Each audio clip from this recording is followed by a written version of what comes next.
अस्सलाम वालेकुम नाज़रीन, क्या हाल है आपका? ठीक हैं, खैरियत से हैं? उम्मीद करता हूँ अल्लाह ताला से कि आप खैर वफ़ियत से होंगे। जज जब जेल के अंदर एंटर होते हैं तो आगे से जो हमलावर जिन्होंने पहले से प्लान तय कर लिया हुआ है और एक दिन पहले मुलाकात के ज़रिए उन्होंने अपना वेपन जो भी उन्होंने अंदर इस सारी दहशतगर्दी के लिए इस्तेमाल करने थे, वो उन्होंने, कुछ लोग ये कहते हैं कि उन्होंने एक दिन पहले अपने सामान में मंगवा लिए थे। लेकिन कुछ लोग ये कहते हैं कि ये आपको मैं आगे चल के बताता हूँ कि उस दिन जिस अफसर की ड्यूटी जेल के अंदर डिप्टी सुपरिटेंडेंट बतौर एग्जेक्टिव थी, वो सिर्फ उसी दिन के लिए था, क्योंकि चौधरी सिकंदर जो डिप्टी सुपरिटेंडेंट थे वो उस दिन छुट्टी पे थे, और डिप्टी सुपरिटेंडेंट जो था मलक इफ्तिखार उर्फ मानी वाला, ये सिर्फ उसी दिन तैनात हुआ है या उसी दिन ये एग्जेक्टिव सुपरिटेंडेंट की पोस्ट पे बरजमान था जिस दिन का वाक़या आपसे बयान करने लगा हूँ। जजेस दौरा करने आए हैं, जेल के अंदर एंटर होते हैं। एक जो हैं उनमें Chaudhary Nazir Hussain ASJ additional district and session जज हैं, और उनके साथ 9 मजिस्ट्रेट हैं। जजों का जेलों में जाना को पहला वाक़या तो है नहीं। अक्सर ये रिहाइयों के लिए या कैदियों की जो सहूलियात हैं, कैदियों को दिए हुए जो भी मैनुअल के मुताबिक जो मामला हैं उनको वॉच करने के लिए अदालतें और जजेस वगैरह हमेशा मुकर्रर होते रहते हैं, और ये जेलों में अक्सर विजिट चलते रहते हैं। अब यहाँ पर एक दहशतगर्दी का हौलनाक वाक़या हो जाना जेल की ज्यूरिसडिक्शन के अंदर, ये गैर मामूली वाक़या नहीं है। मैं आपको इसका सियाक़ो सबाहत और इसमें महकमे की कमज़ोरियाँ और गवर्नमेंट को इसके लिए बेहतर पॉलिसी लाने के बारे में प्रोग्राम का बैकग्राउंड बताने लगा हूँ। शहबाज और इजाज़ 2 भाई थे जो कि उस टाइम पे जब ये वाक़या रूनुमा होता है तो ये दोनों भाई सियालकोट जेल के अंदर थे। 302 का मुकदमा था, और इनके साथ इसहाक, मुनीर और कोना, 3 और ये 2 भाई और 5 अफराद ने प्लान किया कि हमने जेल से भागना है। अब भागने के लिए इन्होंने क्या सोर्स इस्तेमाल किए और ये किस तरह से इन्होंने ये सोच अपने जहन में लाया और इसके मंसूबे में इन्होंने क्या क्या प्लानिंग और क्या क्या इन्होंने किए, ये सारी बातें आपसे मैं डिस्कस करूंगा, क्योंकि एक ऐसा बंदा जो इनके साथ इनकी चक्की इनके रूम में रहता था, ये सारी इन्फॉर्मेशन मैंने उससे दुरुस्त की है। मेरा एक लफ्ज़ दुरुस्त होगा, पॉलिसी के बारे में जो इस्तेलाहात बताऊँगा उनसे भी आप इत्तफाक करेंगे और कमेंट बॉक्स में मेरी सच्चाई की तस्दीक करेंगे।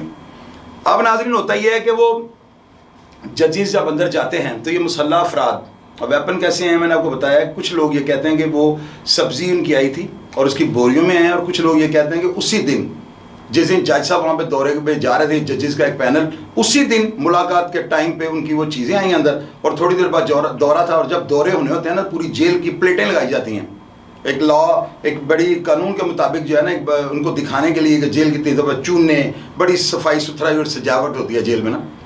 तो ये हालात के दौरान वो कुछ लोग ये कहते हैं कि उनको उसी दिन असला मिला, लेकिन खैर ये मेरा टॉपिक नहीं। मेरा टॉपिक ये है कि असला मिला तो वो बाकी बातें बात की हैं, लेकिन उन्होंने किया क्या उस असले के साथ। अब नाज़रीन, होता ही है कि वो जजेस को जो है ना, उनकी नज़र एक एडिशनल डिस्ट्रिक्ट सेशन जज चौधरी नज़ीर हुसैन है जो कि सियालकोट में ASJ थे, और उनके साथ 9 जो मजिस्ट्रेट हैं उन्होंने गिरफ्तार करके उनको हब्से बचा में ला के उनको यरगमाल बना के उन्होंने जेल का दरवाज़ा खोल के जो है ना उन्होंने बाहर भागना था। ये 5 अफराद हैं, शहबाज, इजाज़, मुनीर, इसहाक और कोना नाम था उसका ना, काफ डंडे वाली। अब नाज़रीन, ये जो 5 अफराद थे ना, इन्होंने प्लान के मुताबिक उनके ऊपर हमलावर हो गए हैं, और सुना है कि अंदर से दीवारें वगैरह फटांग, जब दूसरी बैरक में दौरा गया तो उन्होंने दीवारें फलांगी हैं, और अंदर चूँकि छोटी दीवारें होती हैं तो ये सब फलांग के प्लानिंग के मुताबिक उतना कोई मुश्किल काम नहीं होता, और वो जो है ना जजेस को काबू कर लेते हैं और वो अपने वेपन शैपन निकाल लेते हैं और ललकारते हैं पूरी जेल को कि जी भाग जाओ, दौड़ जाओ। तो ये वाक़या जो है ना जेल की हदूद के बिल्कुल नज़दीक, यानी कि जहाँ से मेन गेट है उसके बिल्कुल नज़दीक किसी बैरक में हो रहा है।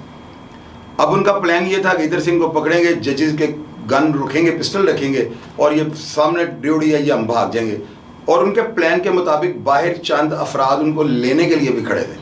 अब इतना सॉलिड प्लान, ऐसी प्लानिंग तो या अमेरिका करता है वर्ल्ड ट्रेड सेंटर के लिए या और मामला के लिए, तो एक आम गली महल्ले के लोग हो के, बेशक ये कत्लों में थे जो भी थे, लेकिन इतने बड़े अदारे को चैलेंज करना, खुला चैलेंज, और इतना बड़ी दहशतगर्दी का वाक़या, तो ये गैर मामूली आदमी होते हैं। ये एक आम आदमी की सोच यहाँ तक जा ही नहीं सकती। खैर, उन्होंने जजेस को यरगमाल बनाया। जब उन्होंने ये देखा है कि अब हमने इनको यरगमाल बनाया तो अमला हमारी बात नहीं मान रहा, और अमला ये जो है ना गेट को नहीं खोल रहा, भागने का रास्ता नहीं दे रहा, इतने में बाहर से फोर्स तलब कर ली गई वो जो मलक इफ्तार मानी वाला जो था ना डिप्टी सुपरिटेंडेंट, ये उसी सुपरिटेंडेंट की पोस्ट पे था, ना तजर्बाकार होने की वजह से। शायद अगर सुपरिटेंडेंट जो कि एग्जैक्टिव सूरत हाल के जवाब देते, शायद वो खुद अगर अपनी सीट पर बरजमान होते तो अपनी गफलत का मुजाहरा ना होता। शायद उस दिन वेपन, जो लोग कहते हैं उस दिन गए हैं, शायद वो वेपन अंदर ना जाते। तो मैं तो ये भी कहता हूँ कि वो डिप्टी सुपरिटेंडेंट उसी दिन क्यों लगे जिस दिन जजेस का दौरा था। और मैं ये भी सवालिया निशान है गवर्नमेंट के ऊपर कि वो असला, वेपन और वो ड्यूटी का एक ही दिन लग जाना, वेपनों का अंदर चले जाना, ये भी कोई पीछे से प्लानिंग है कि किसी ने डिप्टी सुपरिटेंडेंट के साथ सिफारिश की हो, उनको छुट्टी मिल गई, नया आ गया भाई ये होगा तो कुछ नहीं होगा। क्योंकि जेलों में बड़े बड़े करप्ट ऑफिसर भी मौजूद हैं जिन्होंने एक दास्तान रकम कर दी है। मेरे से पूछे, मैं कभी भी किसी करप्ट पुलिस ऑफिसर का, कभी भी मैं किसी करप्ट जेल के अफसर का, कभी भी मैं किसी करप्ट अफसर का कभी भी प्रोग्राम नहीं करूंगा। मैं जब करूंगा ईमानदार बंदे का करूंगा और जो रियलिटी होगी वो आपसे बयान करूंगा। खैर वो बाहर से गार्दें आ गई और वहाँ पर एक इंस्पेक्टर थे उस वक्त, उनका नाम था जुल्फकार विर्क, उनका बड़ा नाम था।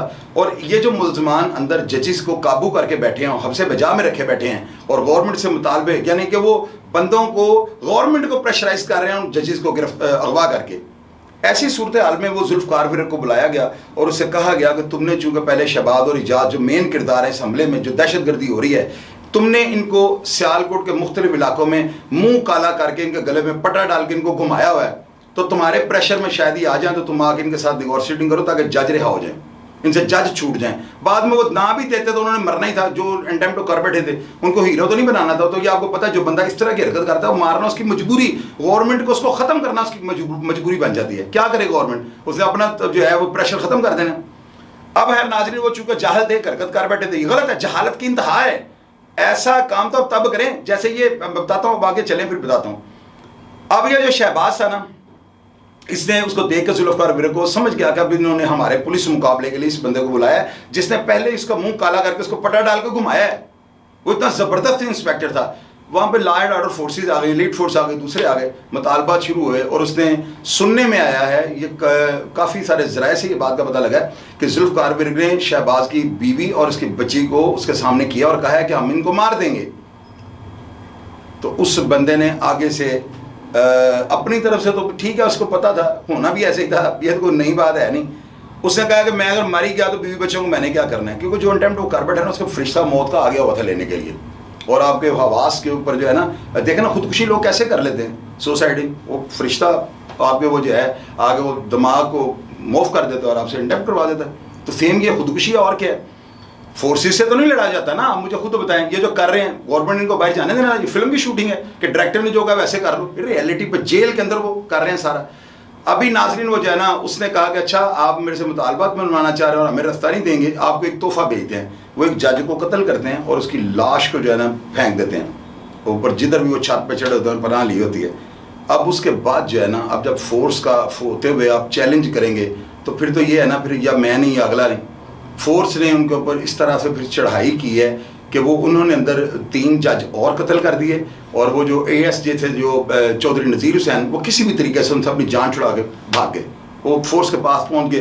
कुछ लोग ये बताते हैं कि उन सब लोगों को, जो अफराद जेल के अंदर फैल गए थे, जो जेल के अंदर अफरा तफरी मच गई थी, उन तमाम खुले हुए अफराद को गोलियों से बचाने के लिए इन लोगों को जनानखाने में बंद कर दिया गया।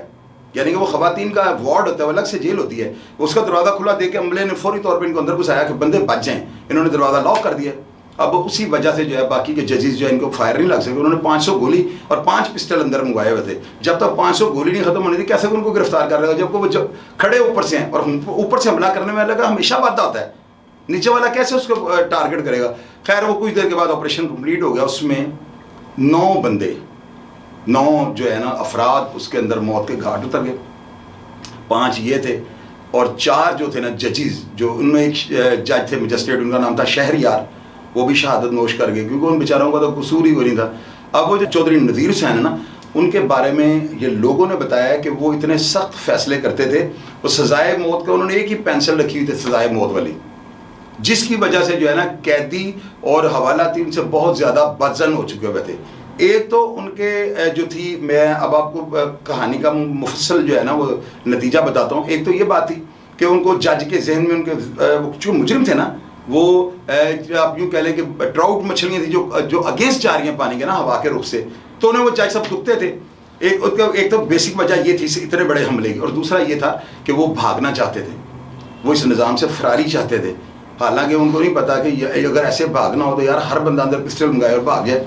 ये बड़ा अदारों को चैलेंज जो है ना, बड़ा मुश्किल काम है, लोहे के चने चबाने वाली बात है।